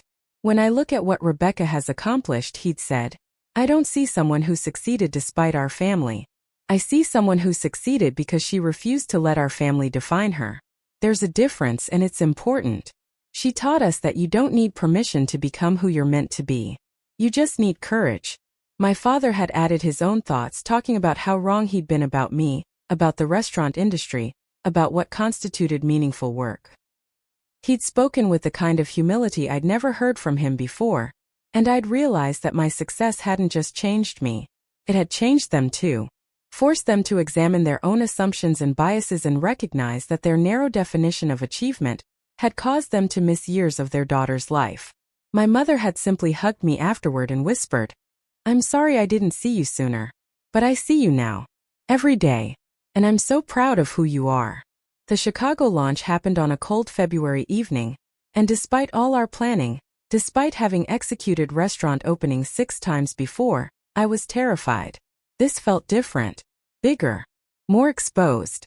Like I was stepping onto a stage where the audience was waiting to see if I'd fall. But when we opened the doors at 6 o'clock and the first guests walked in, when I saw my staff moving through service with the kind of confidence that came from being well-trained and well-supported, When I tasted the first dishes coming out of the kitchen and recognized that same commitment to quality that had always defined my restaurants, something settled in my chest. This was going to work. Not because it was easy, but because we'd done the work to make it work. The Chicago locations were successful beyond even our optimistic projections. Within a year, we'd opened 2 more in the metro area and were fielding inquiries from investors in 3 other cities. Montgomery Hospitality Group had evolved from a small New England operation into something approaching a national brand, and with that growth came opportunities and challenges I'd never anticipated. Media attention increased. I did interviews with business publications and food magazines, appeared on morning shows and podcasts, got asked to write a book about my journey from waitress to restaurant owner. That last one I declined, not because I didn't have a story to tell, but because I wasn't ready to reduce something so personal and complex to inspirational platitudes that would get printed on coffee mugs. But I did start mentoring young chefs and entrepreneurs, particularly women who came from non-traditional backgrounds or who'd been told their dreams weren't practical. I'd meet with them in coffee shops and restaurant kitchens, look at their business plans, offer advice based on my own experience. And I'd tell them the same thing over and over. Your background is not your limitation. It's your foundation. Use it. One afternoon about 4 years after the Chicago expansion, I was back in Riverside Heights meeting with a young woman named Jordan who wanted to open a bakery, but came from a family of lawyers who thought she was wasting her potential. She'd shown me her recipes and her financial projections and her marketing plan. All of it solid, all of it carefully researched. But what she really needed wasn't business advice. She needed someone to tell her it was okay to disappoint people in service of honoring herself. I told her about my own family, about the years of being overlooked and dismissed, about paying for an anniversary party that cost more than some people earned in a year just to prove a point that shouldn't have needed proving. And I told her the most important thing I'd learned. Other people's doubt is not evidence of your limitation, I'd said. It's evidence of their imagination's limitation. Don't let someone else's inability to envision your success become your reason for not trying. She'd left that meeting with tears in her eyes and determination in her posture, and 3 months later I'd received an invitation to her bakery's grand opening. I'd gone, of course, and I'd watched her serve customers with the kind of joy that only comes from doing work that aligns with who you actually are. That became a pattern. Young people finding me, asking for advice, going on to build their own versions of success. And every single one of them reinforced something I'd come to understand. My story mattered not because it was unique, but because it was universal. Everyone who'd ever been underestimated could see themselves in it. Everyone who'd ever been told they weren't enough could use it as evidence that other people's assessments were not binding. 5 years after the Chicago launch, Montgomery Hospitality Group operated in 6 cities across the country. We'd been featured in a Harvard Business School case study about sustainable growth in the restaurant industry. I'd been named to several lists of successful entrepreneurs under 40, and my net worth had grown to a number that would have seemed impossible when I was living above Geno's eating ramen and studying business plans. But the moment that mattered most to me during that time wasn't any of those external markers of success. It was the day I bought my parents a new house. Not because they needed one, they were perfectly comfortable in the family home on Ridgeview Drive, but because the gesture meant something. It meant I'd come far enough that I could give back to them in a way that had nothing to do with needing their approval, and everything to do with choosing to be generous. My father had tried to refuse. "Rebecca, we can't accept this," he'd said when I'd shown them the property, a beautiful colonial in the same neighborhood but with better light and more space. "It's too much." "You're not accepting it," I'd said. "I'm giving it. There's a difference. And you don't get to decide whether I spend my money on you any more than you got to decide whether I spent my 20s washing dishes. That's not how this works anymore." My mother had looked at me with tears in her eyes. "You've already given us so much," she'd said. "You've forgiven us for not seeing you. You've let us back into your life. You've been patient while we learned how to be better parents. The house is just a house," I'd said. "What I really gave you was time. Time to prove you changed. Time to build something real instead of something performative. You earned this." They'd moved into the new house 3 months later, and I'd helped them unpack boxes and arrange furniture, and create a space that felt like a fresh start. And sitting in their new kitchen on moving day, drinking coffee and eating takeout because nobody had energy to cook, my father had said something that stayed with me.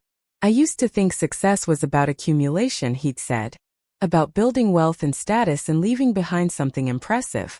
But watching what you've built and why you built it and how you've stayed grounded through all of it, I've realized I had it backwards. Success is about becoming someone you respect. Everything else is just accounting. He'd been right. The restaurants, the revenue, the recognition, all of it was just accounting. What actually mattered was the person I'd become in the process of building it all. Someone who knew her worth regardless of external validation. Someone who could be generous without expecting anything in return. Someone who'd taken every slight and dismissal and moment of being overlooked and transformed it into fuel for creating something meaningful. Patricia's art show opened that same year. A small gallery exhibition of paintings she'd created during the 2 years since her divorce. I'd gone to the opening and stood in front of her work. Abstract pieces full of color and emotion and honesty, and I'd felt genuinely proud of her. Not because the art was technically perfect, it wasn't, but because it was real. Because she'd taken the risk of showing the world something she'd created without knowing whether it would be well received. She'd found me standing in front of a particularly vibrant piece, all reds and oranges and yellows that seemed to be in motion even though they were static on canvas. "What do you think?" she'd asked nervously. "I think it's brave," I'd said. "I think you're brave for making it and showing it, and not caring whether it fits someone else's definition of what art should be." She'd hugged me then, actually. Hugged me in a way that felt authentic rather than obligatory. "Thank you," she'd whispered. "For showing me it was possible to start over. For proving that you could disappoint everyone's expectations and still build something worth having." Jonathan had shown up to the gallery too, bringing Diane, who was now his wife. They'd gotten married in a small ceremony the year before. Nothing like the society wedding my parents had probably envisioned, just close friends and family in someone's backyard. He'd pulled me aside at one point during Patricia's show.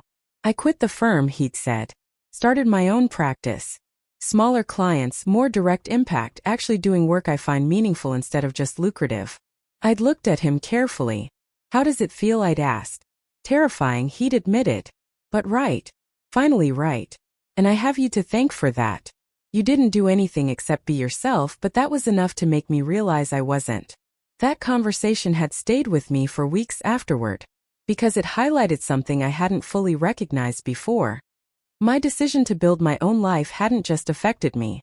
It had created permission for everyone around me to examine their own choices, their own compromises, their own sacrifices at the altar of other people's expectations. I'd become a mirror that reflected back to them the ways they'd betrayed themselves. And some of them, like Patricia and Jonathan, had used that reflection to change. Uncle Frank had passed away that same year, quietly in his sleep, the way he'd probably have wanted to go. At his funeral, I'd learned that he'd left me something in his will. A letter and a check for $50,000 with instructions that it be used to establish a scholarship fund for students from non-traditional backgrounds who wanted to pursue careers in the hospitality industry.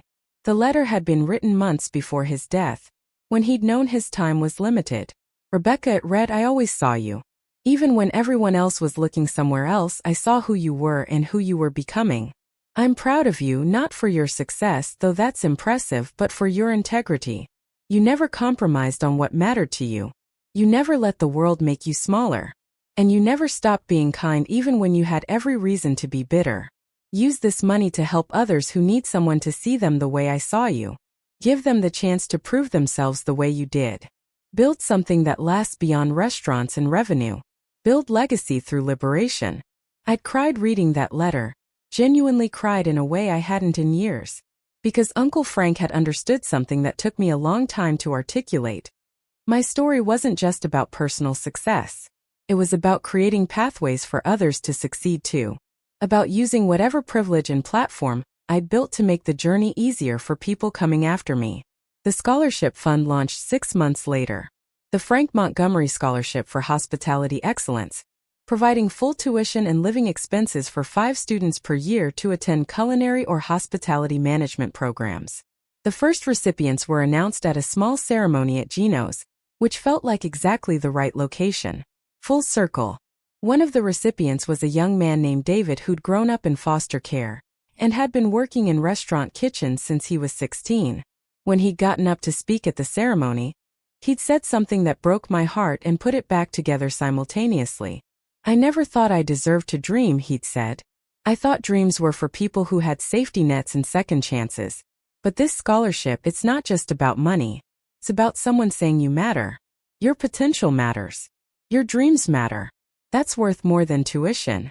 I'd gone home that night and sat in my apartment, which I'd finally upgraded from the space above Gino's to something more comfortable but still modest by most standards.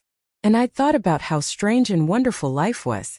How the girl who'd felt worthless in her own family had created something that made strangers feel worthy. How the pain of being overlooked had translated into a hyper-awareness of seeing others. How every difficulty, every moment of doubt, every instance of being dismissed had somehow been necessary to build the person I'd become. My phone had buzzed with a text from my mother. Just wanted to say I love you and I'm thinking about Frank and I'm grateful every day that we got a second chance with you. I'd replied, I love you too. And I'm grateful we all learned how to be honest with each other. 10 years after that anniversary party at the Ashford Estate, Montgomery Hospitality Group employed over 600 people across 12 cities. We'd established ourselves as a leader in sustainable restaurant practices and fair labor standards. We'd been featured in countless publications. And I'd been invited to speak at conferences around the world about business ethics and authentic growth. But none of that compared to the moment when I'd walked into the original Provisions location on a random Tuesday afternoon and found it full of people. Not because we were famous or trendy, but because we'd spent a decade building trust. Because people knew they'd get consistent quality and genuine hospitality every single time they walked through the door. Because we'd created something that felt like it mattered beyond just being a place to eat. I'd stood at the host stand watching the dining room, watching servers who'd been with me for years moving through space they knew intimately. Watching kitchen staff sending out plates that met the exact standards we'd established on day one. And I'd felt something profound. Not pride, though that was there. Not satisfaction, though that existed too. But completion. Like I'd set out to prove something all those years ago and had finally definitively proven it. Not to my family, though they now understood. Not to the critics and investors and people who doubted me along the way. But to myself. I'd proven that I was enough. That my vision was valid. That my choices, despite how unconventional they'd seemed, had led somewhere meaningful. That the girl they'd overlooked had been worth seeing all along. Marcus had joined me at the host stand, moving slowly now, age catching up with the body even as his mind stayed sharp. Look at what you built, he'd said quietly. Still working, I'd replied. Still learning. That's the secret, he'd said. The moment you think you've figured it all out is the moment you stop growing. Stay humble. Stay curious. Stay committed to the work. We'd stood there in comfortable silence. Two people who understood that success wasn't a destination you arrived at. It was a practice you committed to over and over day after day, choosing integrity over convenience and authenticity over approval. That evening, I'd gone home and opened my laptop to find an email. That made me laugh out loud. It was from a young woman named Taylor who was getting ready to open her first restaurant in Seattle. She'd written to ask for advice, to share her fears, to admit she felt like an imposter despite having culinary school credentials and years of experience. And she'd ended the email with a question. How did you know you were ready? How did you silence the voices that said you weren't enough? I'd written back immediately, typing words I wish someone had said to me at the beginning. You never feel ready. You never fully silence those voices, but you learn to recognize them for what they are. Echoes of other people's fear and doubt projected onto you. You learn to act anyway. You learn to build despite uncertainty. You learn that being enough isn't about having all the answers. It's about being willing to figure them out as you go. And you learn that the people who matter, the ones who'll support you and celebrate you and help you grow, those people show up when you start doing the work. So stop waiting for permission or readiness or the perfect moment. Start now. Start messy. Start scared. Just start. Because the world needs what you're going to build. I'd hit send and closed my laptop, and I'd thought about the version of me who'd lived in the apartment above Gino's, studying business plans by flashlight because the electricity had been shut off, wondering if she'd ever amount to anything. I'd wished I could go back and tell her what I knew now. That every hard moment was building toward something. That the pain of being overlooked would transform into the power of seeing clearly. That the family who made her feel worthless would eventually learn to see her worth. But more importantly, she'd learn to see it herself. that she'd build restaurants and relationships and a life that felt true in every way that mattered. That she'd be okay. More than okay. That she'd be exactly who she needed to be. But I couldn't go back. None of us can. All we can do is move forward, carrying what we've learned, using our stories to light the way for people still finding their path. All we can do is build something that matters, treat people with dignity, and refuse to accept anyone else's assessment of our potential as final. All we can do is be brave enough to become ourselves, fully and unapologetically, regardless of who approves or understands. That night, I'd fallen asleep thinking about tomorrow's menu testing and next quarter's expansion plans, and 1,000 other details that made up the infrastructure of the life I'd built. And I'd slept the sleep of someone who knew beyond any doubt that she was exactly where she was supposed to be. Not because the journey had been easy, but because it had been true. And in the end, truth is the only thing that builds anything worth having. Up next, you've got 2 more standout stories right on your screen. If this one hit the mark, you won't want to pass these up. Just click and check them out,